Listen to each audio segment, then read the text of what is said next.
Hey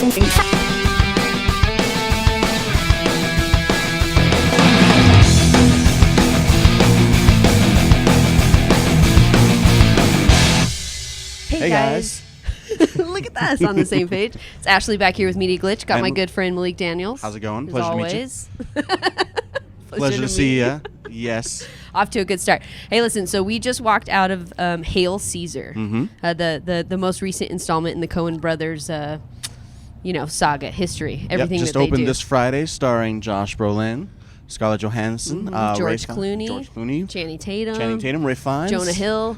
Yes, There's an entire name all-star them. They're cast. basically in this movie. So, but I say let's just get down to it. Let's get right into it. What do you think? What, I would say what that worked best for you? This is definitely like a great collection of the best moments of the Coen Brothers' previous films, all put into one movie. You have the humor from a lot of their dry comedies. You have the slapstick humor that they're known for. You have the very smart, witty dialogue, and it's like they've just compiled everything into this script and literally thrown everything at the wall for a story that is, I find, to be really engaging and also moves at a really good pace. Yeah. And it just reminds me of all the classic films that I love and enjoy. Yeah, from the Coen Brothers. I mean, if you know anything about the Coen Brothers, I think you know and expect this to be a wonderful and enjoyable film, right? Now, some stuff they do is darker, some stuff they do is lighter. This is on the lighter side. This is, definitely a comedy for sure. Let me give you a little synopsis about what Hail Caesar is about. So it's about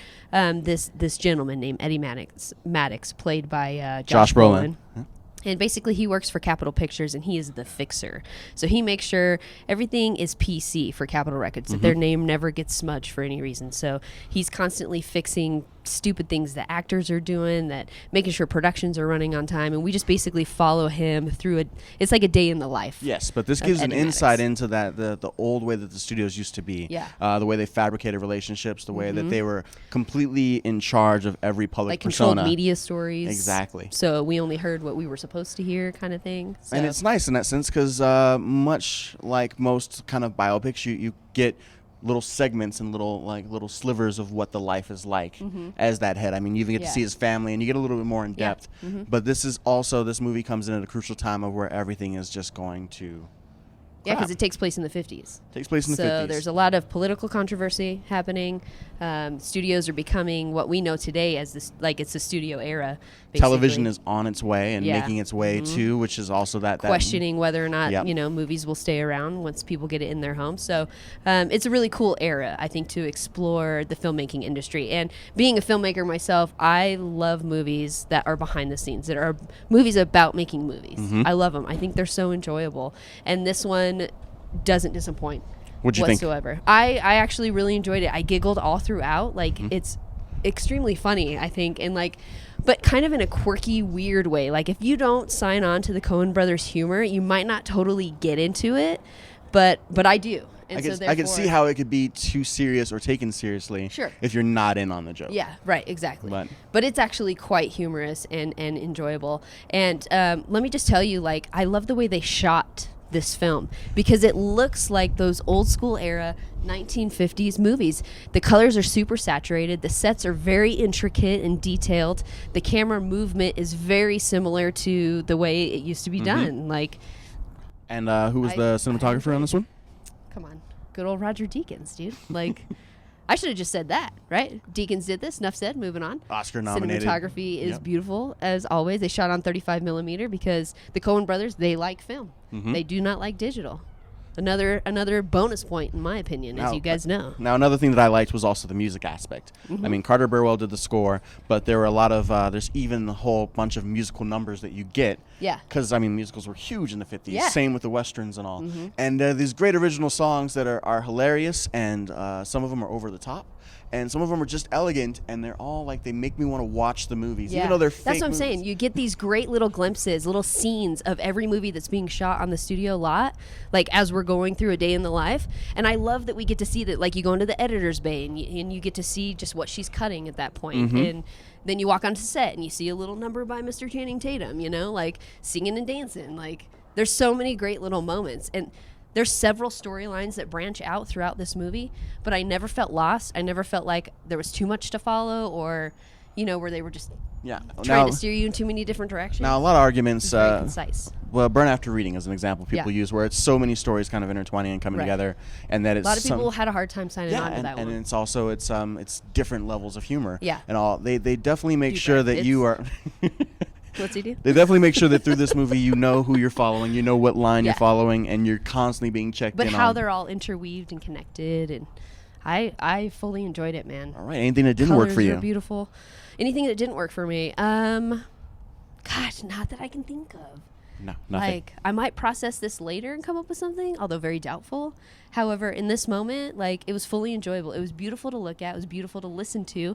The sound design, like, there's little keywords and key moments that they use in dialogue, and then there's sound design, boom, that comes in right behind and totally edifies what was just said. And I'm like, yes, perfect. Because without those little moments, would you miss it? You wouldn't know any better. However, because they put them in, it's like, oh, level up. So good.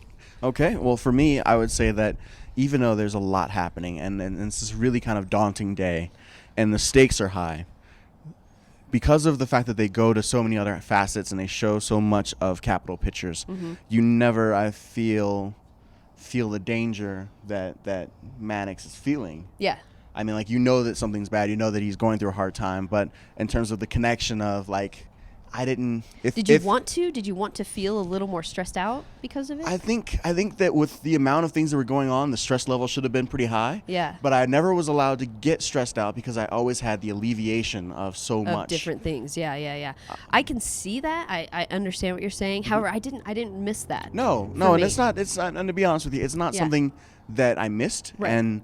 And it's not anything that really hindered the movie at all. No. It was just something I noticed that, like, as this is all going on, I'm still not getting emotionally invested in it because, I mean, it's literally taking care of itself. Basically Yeah. it's all over. I mean, he's the fixer, so this is yeah. probably not his first kidnapping. Right.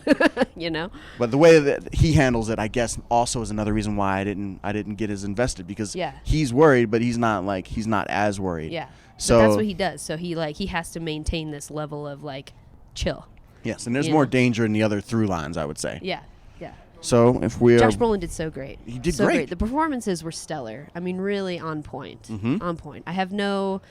I love the cheeky, kind of campy, over the top that some of the performances had, and the very serious. You guys, all day, okay, all day. All right, let's wrap this up. okay, so it's well put together. I would say I'm gonna give it 5 out of 5 hot dogs for this movie. Yeah, I agree. 5 out of 5. Because, as I say, my rating system, the way I choose my hot dogs is like, what element of this movie didn't work to where I have to remove a hot dog? None of this happened. So. And there's so many things that, like, you can pick out. Yeah. Every time you watch it, I imagine this movie has tons of gems. Oh, there's so many Easter eggs. So many. So. Yeah.